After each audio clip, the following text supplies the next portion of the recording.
May gabi mga kaigsuunan. Welcome sa ato ang Saturday evening service. Especially sa katong naminaw sa online, may gabi kaninyo din ha, mga igsuon. O una kita mo sugod, mo post usa kita sa pagampo. Ginoong Dios, salamat kaayo niining kagabi una na ikaw anaa kanamo sa among taliwala karon. Salamat kay Ginoo sa imong pakig-uban kanamo. Salamat na ikaw wala gayud ni biya kanamo nagahatag sa amo sa tanan namong panginahanglan sa matag adlaw nga tanan. Salamat Ginoo Lord God sa pagpaminaw sa akong mga kaigsuunan nga naa sa kahanginan. Salamat Ginoong Dios nga ikaw magapasabot kanila sa mga mensahe karon na ilahang madunggan o Lord. Sa pangalan ni Ginoong Hesukristo na among Ginoo. Amen. Una kita mo adto sa pulong sa Ginoo at adto sa kita sa ato ang church declaration. Sabay-sabay ta. Today, I receive all that Christ died to give me. His abundant life, limitless grace, boundless mercies, divine restoration of youth and overflowing provision. Today, I take hold of all God's blessings, healings, and miracles. I shall be transformed from glory to ever-increasing glory and victory to overwhelming victory. I will enter the promised land of the believer's rest, seeing His mighty restoration in each and every area of my life.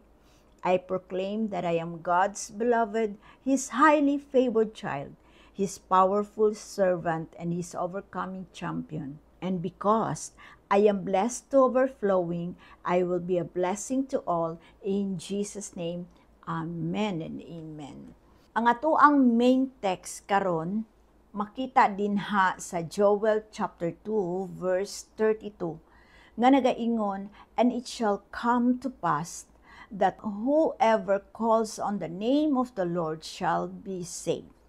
Amen. Kaning mensahe igsuon ako ni siyang gitaytolan na call on His name. Igsuon, tawag kita sa ngalan sa Ginoo. Just look out the things around you, no? Daghan ka ay tag makitang sa atuang palibot. Umutan-aw ta sa atuang palibot. You will see the wonders. Makita sa ato ang palibot na adunay mga katalagman na imuhang mga makitaan. Pero ang atong mga makita dinha kung ang tawo ana-ana sa katalagman, wala jud tawo nga dili motawag sa ngalan sa Ginoo. Ang mga tawo nga moatubang sa sakit, sa katalagman, sa kanang mga problema sa kinabuhi, mutawag jud sa ngalan sa Ginoo. Ug daghan yung mga sinyalis na nga atong mga makit-an karon sa palibot nga makaingon kita nga naa na jud ta sa panghingapos na mga adlaw. Ang ato ang key verse karong kagabi una makita dinha sa 1 Peter chapter 4 verse 7 nga nagaingon, the end of all is near. Therefore, be alert and of sober mind, so that you may pray. Nagaingon sa pulong sa Ginoo igsuon nga ang kahingapos na mga adlaw haduol na. Mao kana mag-alerto kita og sober mind so that you may pray. Kanang ang ato ang hunahuna mo alerto o mo alert atong hunahuna og mo ampo kita tungod nga makita na nato ang mga katalagman sa ato ang palibot nga murag mao na jud ni ang nahisulat sa pulong sa Ginoo. Number 1, unsaon nato pagpreparar sa ato ang kaugalingon nga makaatubang ta aning mga katalagman nato karon. Una sa tanan igsuon, mao nga magampo gayud kita. Pray. Be watchful and pray. You are called to pray. Igsuon, kitang tanan, pag kita mahimo na kitang Kristohanon ug nakasabot na kita sa pulong sa Ginoo, walay tawo nga dili moampo. Dili kabalo moampo. Kinahanglan kita magmainampuon Ang pag-ampo igsuon ato naman ang nahibaw-an nga ang pag-ampo mao gyud ang pakig-istorya nato sa Ginoo. Kay ang Ginoo mahimo naman natong amahan nga naa sa langit, tawagon nato siya especially sa panahon sa katalagman, muampo gayud kita. So kung kita nidawat sa Ginoo, normal na gyud na siya nga magmainampuon kita or makig-istorya gyud ta perminti sa Ginoo.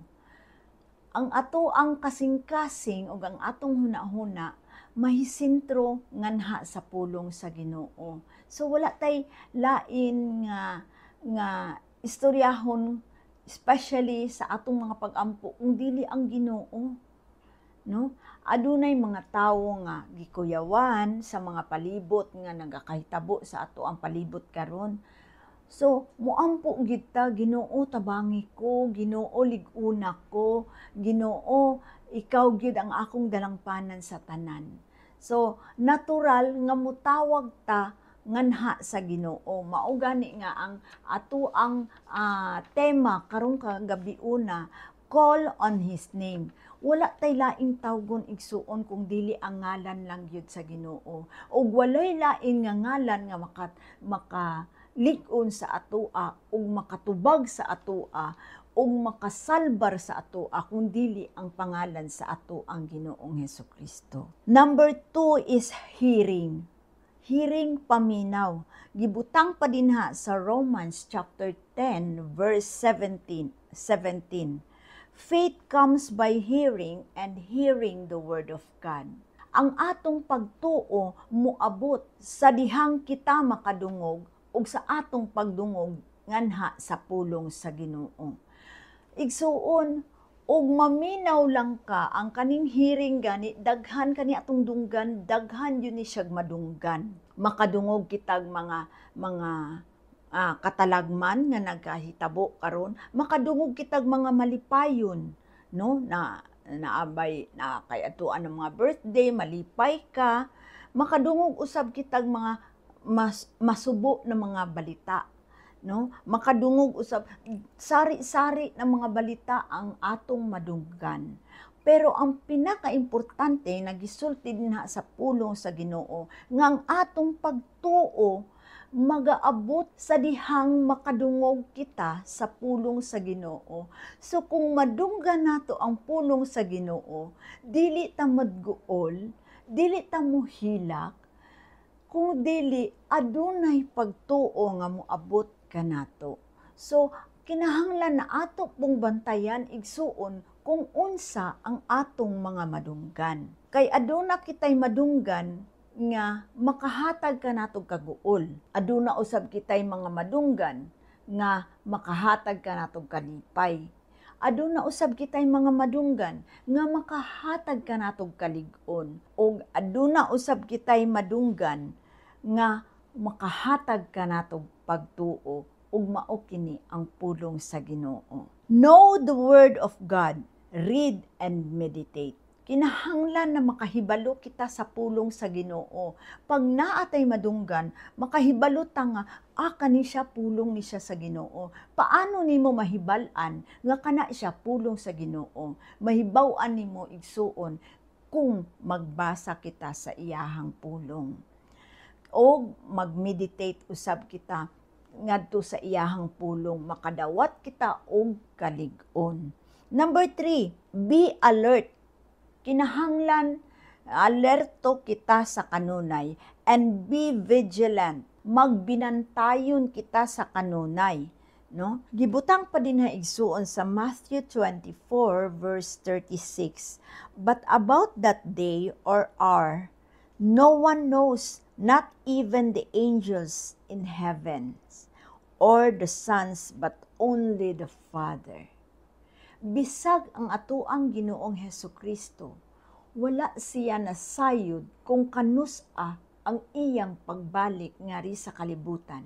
Only the Father, ang iyahang amahan nga naa sa langit, maurag yo'y nakahibalo kung kanusa ang pagbalik sa iyahang anak ngari sa yuta.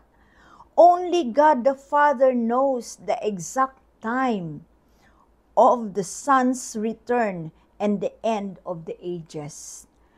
A concept Jesus uses to instruct His followers to live in constant readiness of His coming. Kailangan mabinantayon kita, magampo kita sa kanunay, kung tungod nga wala kita nakahibalo kung kano sa ang pagbalik sa Ginoo, pero ang mga ilhanan ato nang nakita. Signs of the times.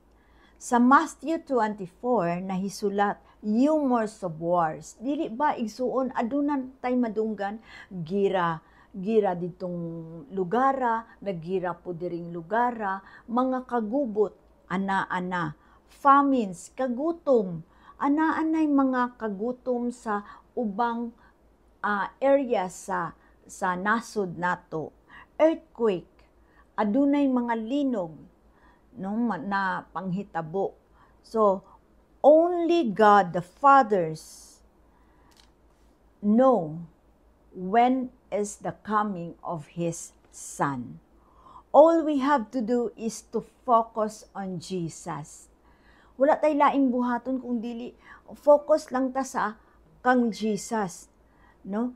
Dinha gani nahisulat sa Hebrews chapter 12 verse 2 nagaingon, looking unto Jesus, the author and the finisher of our faith.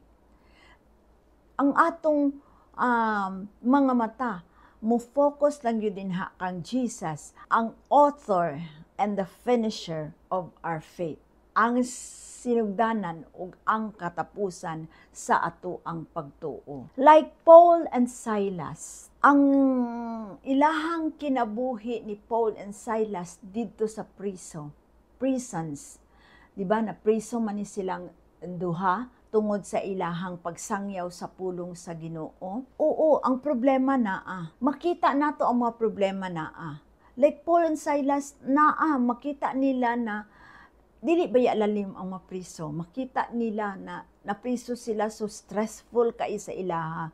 Pero ang unsa ila gibuhat, nagkanta sila in the midnight. So even though na nakatali ang ilahang mga kamot, ni kanta sila ngadto sa Ginoo. Naghatag sila mga pagdayig ngadto sa Ginoo. So unsay nahitabo? The door of the prison was open. Ang ilahang mga kamot na nahiktan, na free sila, no? Ang akong masulti nato dinha sa ato karong mga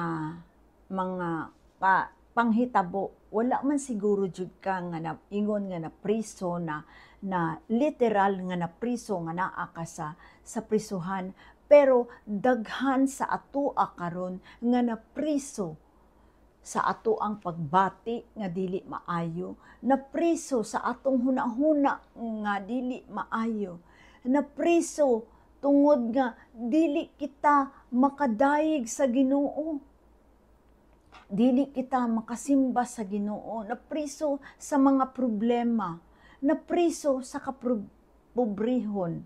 Igsuon ingnon ta ka, kung kana ang imuhang kahimtang karon, dayga ang Ginoo, pasalamati ang Ginoo, kaya nga naman sa imong pagpasalamat sa Ginoo, ilingkawas ka sa Ginoo sa imuhang kahimtang karon. Ang Ginoo dili gayud mo biya kanimo. Mao gani na ako aning gi-titulan na mensahe, Call on His Name. Tawag sa Ginoo, like Paul and Silas did. Nabisan pa man ang ilahang mga kamot nakagapos, bisan pa man ang ilahang mga tiil nakagapos, ug naa pa sila sa sulod sa prisuhan. Pero wala nila panumbalinga, ilang gitawag ang ngalan sa Ginoo, ilang awitan ang Ginoo. Sa imong kahimtang karon, dayga ang Ginoo.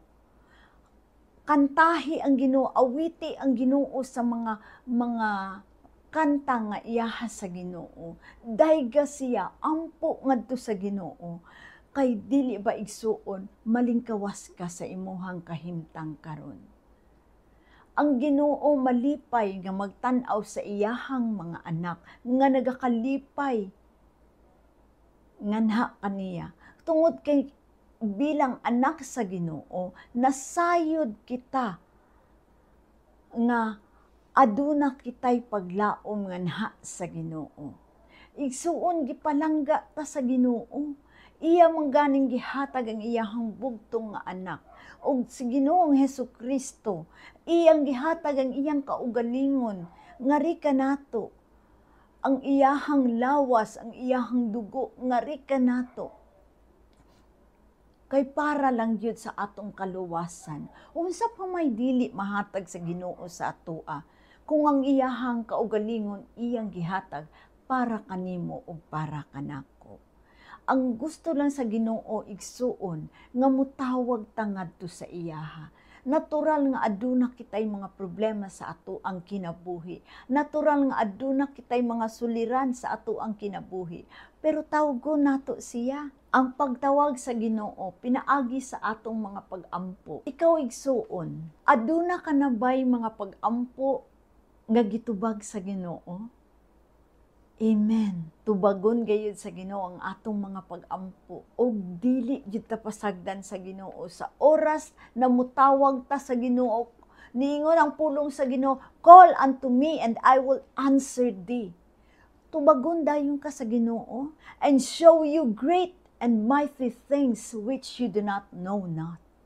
Ang mga butang nga wala nato nahibaw-an, ipakita sa Ginoo sa atoa. Walay laing ngalan na atong tawgon kung dili ang ngalan sa Ginoo. Adunay daghang ngalan karon mga igsuon, pero walay lain nga ngalan nga gi-offer nga kung asa kita matubag o kung asa kita tubagon sa atong mga pag-ampo kung dili ang ngalan sa ato ang Ginoong Hesukristo. He is the healer. Kung kita nagkasakit, aduna tay gibati. Aduna kay gibati karon. Tawaga ang ngalan sa Ginoo. Kay tungod siya ang moayo sa imuhang gibati karon. Dili kaniya pasagdan, di kaniya talikdan. Kung aduna ka man sa kawaladon karon, tawaga ang pangalan sa Ginoo. Iya kang tubagon. Tagaan kaniyag hapsay sa imuhang panghuna-huna kung unsay angayan nimong buhaton. Dili ka pasagdan sa Ginoo. Kung ikaw karon nalibog sa mga panghitabo sa atong mga palibot, gikuyawan ka, wala kay kasiguraduhan kung unsay mahitabo, asa ka paingon. Igsuon dawata ang atong Ginoong Hesukristo nganha sa imuhang kinabuhi. Ingna nga Lord, pasaylo ako sa akong mga sala. Pangayog pasaylo sa Ginoo. Pasaylo ako Ginoo. Tagai ko kasiguraduhan. Akong unsa man ang mahitabo sa kalibutan karon, sigurado ko na malangit. Sigurado ko na makauban ko nganha sa imuha. Makaadto ko nganha sa imuha. Makaadto ko sa langit. Dawata ang atong Ginoong Hesukristo sa tibuok nimong kasing-kasing. Ug ang atong Ginoo dili jud ka pasagdan. Igsuon ang importante nga kita mismo sa ato ang kinabuhi. Sigurado ta nga ang atong Ginoo anaa sa imong kasing-kasing. Anaa sa imong kinabuhi. Kay kung unsa may mahitabo sa palibot igsuon, sigurado nga malangit gayud kita. Amen. Pinaka maayo jud na gipromise sa Ginoo sa ato is tawag lang ta sa iyaha. Abi nimo igsuon daghang mga pangalan nga pwede nato tawagon, pero atong mga pangalan na dili basta makatabang sa ato sama sa pagtabang sa ato ang Ginoong Hesukristo. Siya lang jud ang makatabang sa ato ang mga problema ug sa atong kahimtang. Ayaw kaulaw igsuon, tawag sa Ginoo, duol sa Ginoo. Kay kana iyahang promise sa iyahang pulong nga tawag. Call unto me, and I will answer thee, and show you great and mighty things which you do not know not. Igsoon ang imong pagtawag sa Ginoo. Iyang gihulat. Naghulat siya sa imuhang tawag. Naghulat siya nga muduol ka sa mga pag-ampo ngadto kaniya. Naghulat siya kanimo nga imong tawagon ang iyahang ngalan. Na mag-ingon ka, Ginoo, tabangi ko. Unsa may imong panginahanglan karon igsuon. Nga gusto nimo iduol sa Ginoo. Gusto nimo ipangayong tabang sa Ginoo. Naalang si Lord, nagahulat kanimo. Nga imo siyang tawagon.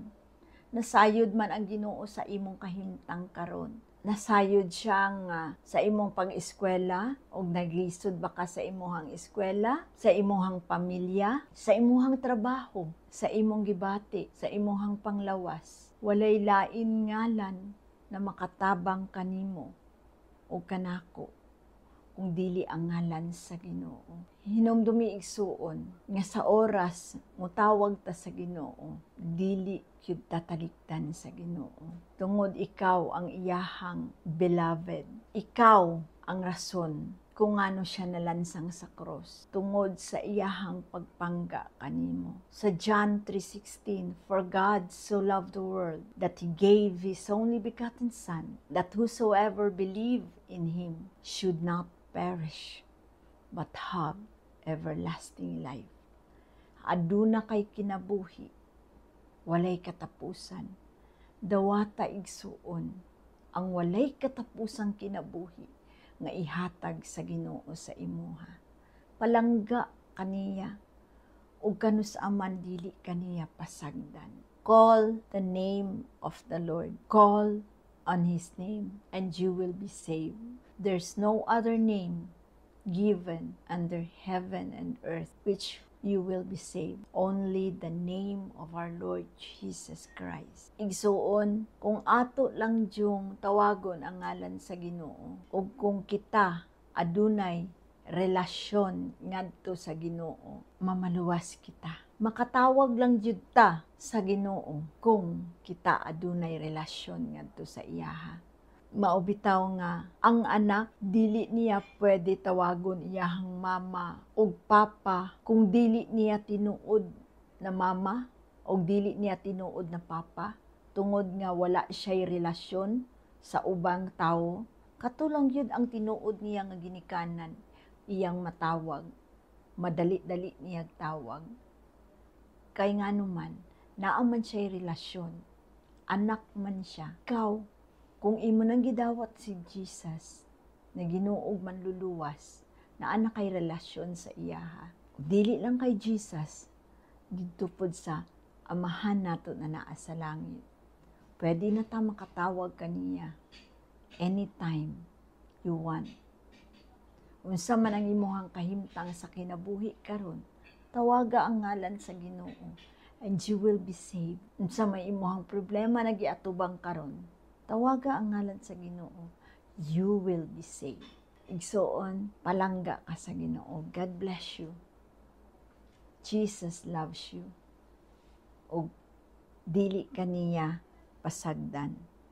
Hinoon gani giingon sa verse na atong gibasa, and it came to pass that whoever call upon the name of the Lord shall be saved.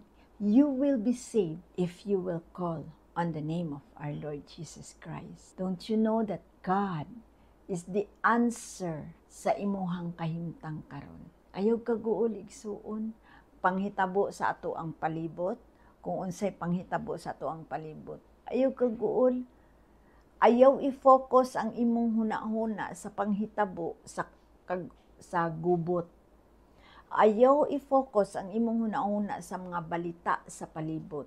I-focus ang imong hunahuna ngadto sa ato ang Ginoong Hesukristo. Basa sa iyang pulong, ampo kanunay kanta sa mga gwapo na mga kanta mahitungod sa ato ang Ginoong Hesukristo. Ampo sa kanunay, dili ba ma-change imong mind, dili ka na makuyawan, dili ka magkasakit kasi ang mga sakit mong igsuon minsan bunga sa ato ang nerbiyos, sa katong kulba, tungod sa mga madungga nato sa palibot. Pero kung mutawag ka sa Ginoo, mubasa ka sa iyang pulong, maminaw ka sa mga wali, maminaw ka sa mga kanta nga iyaha sa Ginoo, mahapsay ba ang imuhang pagbati?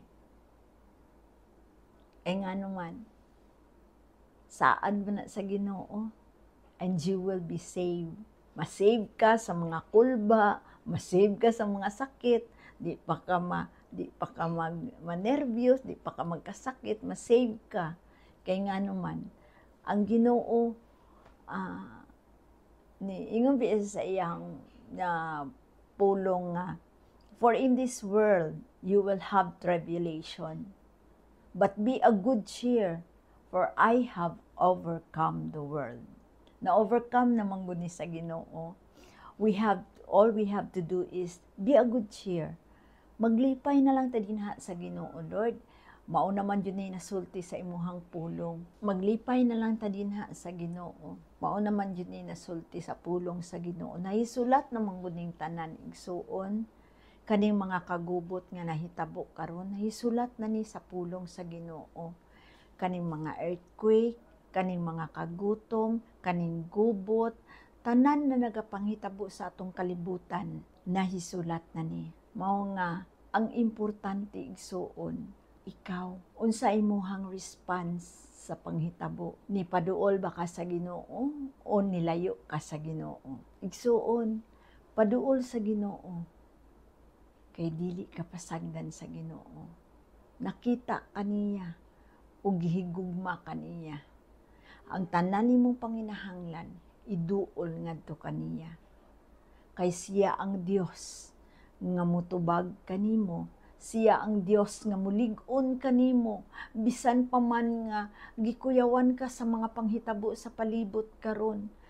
Kung muduol ka sa Ginoo, mutawag ka sa Ginoo, murag mahapsay lang ang imuhang pagbati. Kay nganuman, kanang tagaan man ka sa Ginoo og assurance. God bless you igsuon. Og mas maayo na kung ang imuhang mga pamilya wala pa dinha sa Ginoo, ikaw na ana sa Ginoo, mas maayo na imo silang iampo, dalaon nimo sila sa mga pag-ampo, kay ang Ginoo mutubag yun sa matag pag-ampo sa iyahang mga anak. Salamat kaayo sa imong pagpaminaw karong orasa. Ug dinha nahuman ang ato ang mensahe karong kagabiuna. Ang Ginoo magauban kaninyo sa kanunay, ang Ginoo magahatag kaninyo og kahapsay sa panghuna-huna o kahapsay sa pagbati. Bisan pa man madunggan ninyo ang mga kagubot sa inyohang palibot, ibutang na lang nato sa atong panghuna-huna nga mauna ning gisulti sa pulong sa Ginoo, hapit na gyud siya mobalik. Ug iampo gyud nato kanunay ang matag usa, ampo nato atong mga pamilya, ug iampo nato ang atong palibot, no? So, shall we bow down our head and close our eyes and pray to God? Ginoong Dios, salamat kaayo niining kagabiuna nga ikaw anaa, nagauban ka namo, nagapaminaw ka namo. Salamat kaayo Ginoo kay ikaw ang Dios na among kasaligan ug dili gayud mo biya kanamo. Salamat kaayo Ginoong Dios nga ikaw nagpangga kanamo ug ikaw nagalig-on kanamo sa kanunay. Sa pangalan ni Ginoong Hesukristo. Amen. Igsuon adto kita sa ato ang communion. Kung naa kay mga element sa inyohang balay, pwede ni mo join mo kanako sa ato ang communion. On the night he was betrayed, he took the bread, and when he has given thanks, he broke it and said, "This is my body, which is broken for you. Do this in remembrance of me." Shall we pray? Father God, salamat Ginoo sa imuhang anak nga si Ginoong Hesukristo, sa iyahang paghatag sa iyang kaugalingon aron kami mamaluwas. Thank you Lord God nga pinaagi Ginoo Lord God sa iyahang labod kami na maayo sa amo ang mga sakit. Pinaagi Ginoo Lord God sa iyahang mga labod kami, Ginoong Dios, na tagaan o kaluwasan na among gi-enjoy karon. Thank you Lord. Bless Lord God nining bread na among pagkakaunon karon, in Jesus name. Amen and amen. Shall we eat the bread?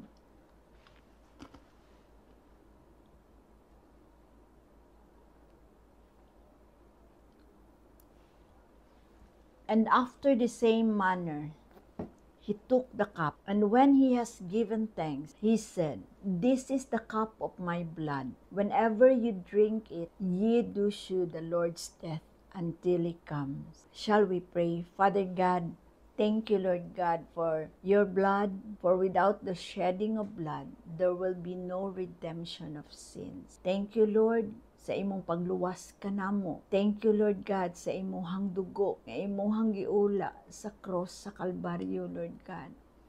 Aron kami tanan mapasaylo sa among mga sala.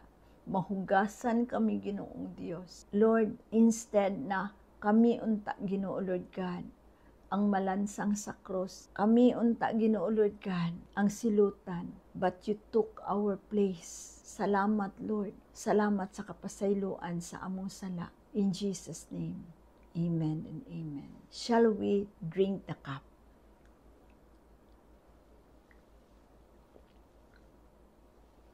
Thank you, Lord God. Karong orasa, salamat among gihinumduman, Ginoo Lord God, ang imong gibuhat sa cross sa Kalbaryo. Thank you for the forgiveness of sins. Thank you, Lord God, for the healing sa among ang lawas. Through your body, Lord God, we are healed, O Lord God. Thank you, Lord God, na ikaw, Diyos na dako, Diyos nga nakakita sa among matag usa ka kasitwasyon, Ginoo Lord. Salamat na instead unta kami imong giako ang tanan. Salamat sa dakong gugma nimo kanamo. In Jesus name, amen and amen. Igsuon, salamat kaayo sa imuhang pag-uban kanamo sa ato ang Saturday evening service. Ako ikaw gi-invite ugmang adlaw, Domingo, sa ato ang Sunday service na magsugod 9:30 in the morning. Ako kang gi-invite na mag-attend sa New Covenant in Christ ngadto sa San Pedro Extension. Salamat kayo igsuon sa inyong pakig-uban kanamo karong orasa. Bye. God bless you.